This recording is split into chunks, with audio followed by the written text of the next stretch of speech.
Welcome to Module 5 of the Fishin' People Education Resource. Each module is supported by a lesson plan that can be found on this DVD disc. Just quit the DVD player and access your computer's file system.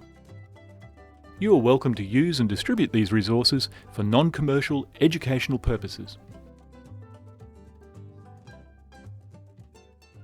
In previous modules, we looked at the biology of the planktonic larvae that develop when reef creatures spawn. We saw how the larval biology of each species affects how far they can travel across the ocean and what this means for populations of marine animals under fishing pressure.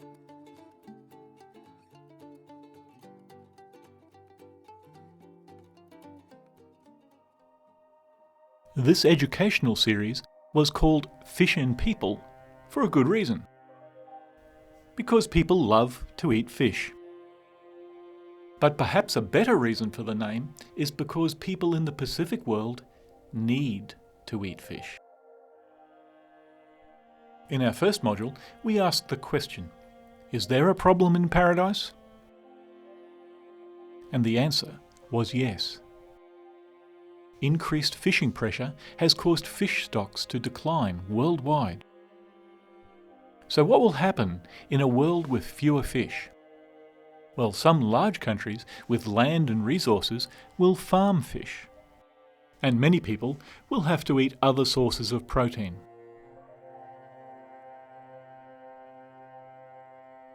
But what will Pacific Island nations with more limited access to land and resources do?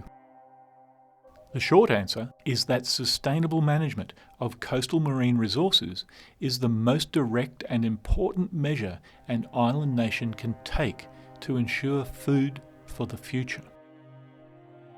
This is because sustainably managed fisheries renew themselves and return year after year. But if people catch lots of fish in an unsustainable way, it may be profitable in the short term, but it also makes the problem much worse in the long term. People in Melanesia never needed to manage fisheries in the past, because malaria, other diseases, and warfare kept human populations far below the densities that would impact on subsistence fisheries. Before the 20th century, the abundance of food was far in excess of people's food needs.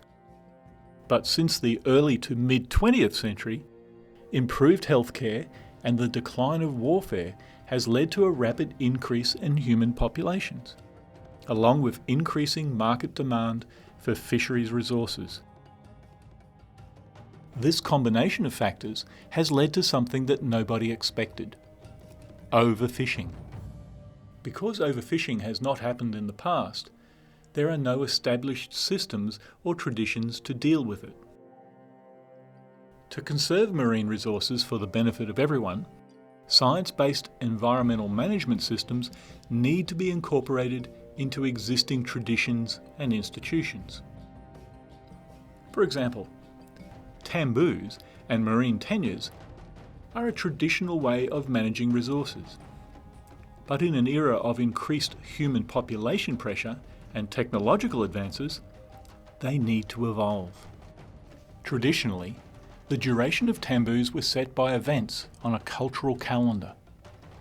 For tamboos to conserve marine resources now, their design needs to reflect what we know about the biology and status of a species and the reality of the pressure it faces from human fishing.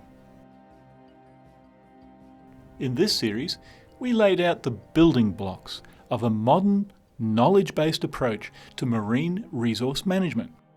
So let's summarise the important concepts we have covered in these modules, and which need to be considered for the sustainable management of Melanesian marine resources.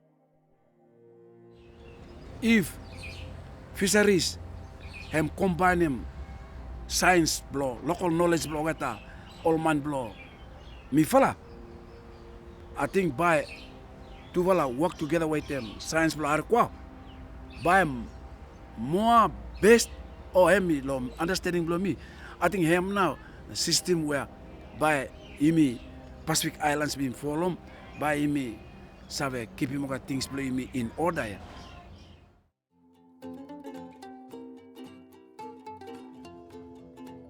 In Module 1, we learned that scientific methods could be used to monitor the number of individuals of a population. In turn, this information can be used to manage the health of that population. In particular, it allows us to reliably know the status of a population over time, i.e., its trend, whether it is increasing or decreasing. In Module 2, we explored the life cycles of species and how much of what is important to the survival of marine species is hidden from us in the secret world of larvae in the plankton. This in turn allowed us to understand how larval dispersal spreads species around the ocean and why we need to protect populations of adult so that enough individuals complete their life cycle to continue the species. In Module 3, we looked at the mechanics of how to make more fish. We discovered that the detail of the life cycle of each species is different, and that the best way to manage fish, turtle, clams, trochus and dugong for the future is by understanding the particular needs of their biology. To demonstrate this kind of thinking, we showed how both a minimum and maximum size limit can be used to make sure that more fish spawn more often, increasing the productive food resources available to everyone. Only by understanding the biology of a species can we make wise decisions about its and our survival. Finally, in Module 4, we studied the life history of larvae in detail and discovered how some larvae can travel further than others, and how species with larvae that can travel a long way have a better chance of recovering from overfishing, while species with short-lived larvae will take longer. While none of these ideas are hard to understand, many of them are hard to see. In a sense, studying the biology of species can tell us the conditions a tambu should apply. Sensible, science-based guidelines for the size and number of fish that are removed can ensure a population can rebuild quickly and eventually provide more fish than before. Overfishing is a global problem. Populations of fish and other marine animals are disappearing all over the world. Fortunately, the Solomon Islands and Papua New Guinea still have coral reefs and fish populations that are in good condition. And because agricultural resources are still plentiful, for most people, food security is high. Well, currently, you're all aware that in the Solomons we have a ban on bitsy demand. This was on an assessment that we did in 2004. We did 7 of the 9 provinces in the country, and it comes to from the assessment that that fishery, if it's not carefully controlled, it will be wiped out. So that is the one that is still in place. The next one is, like, you will know that there are some years in the past with the live fish trade going on in here, and they targeted the spawning aggregation sites. And so those are the 2 fisheries that I think are very vulnerable. Marine protected area benefits the fisheries in a sense that there is a spillover effect in the marine protected area to the nearby communities. You will see this happening from our experience in Chozo. We protected some of the critical sites, like spawning aggregation sites.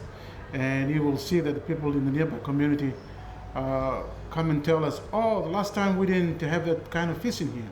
Now we're having them back again. And that's the most challenging question that people ask.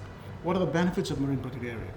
And when we approach it in the terms of food security, the people embrace it, and they would like to participate and join in the marine protected area.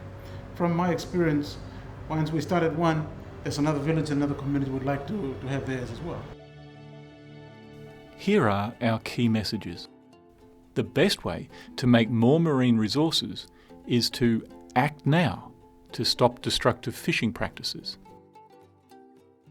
Allow fish populations to increase.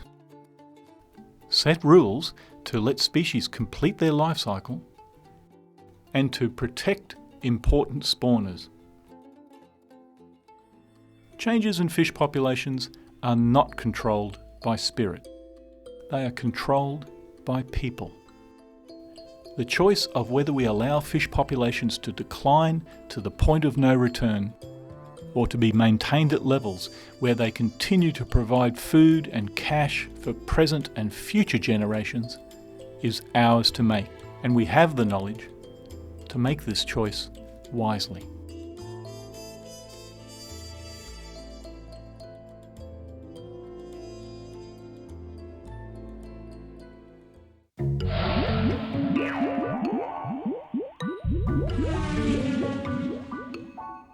Me like him for everyone must continue educating yourself, doing you put to yourself or something. Not just sit down back and waiting for somebody. Put him focus blow you go ahead Lord something. No just sit down and relaxing yourself. You too you work. You may run work together and by me I keep him country blow me and resource blow me for good for future blow me everyone.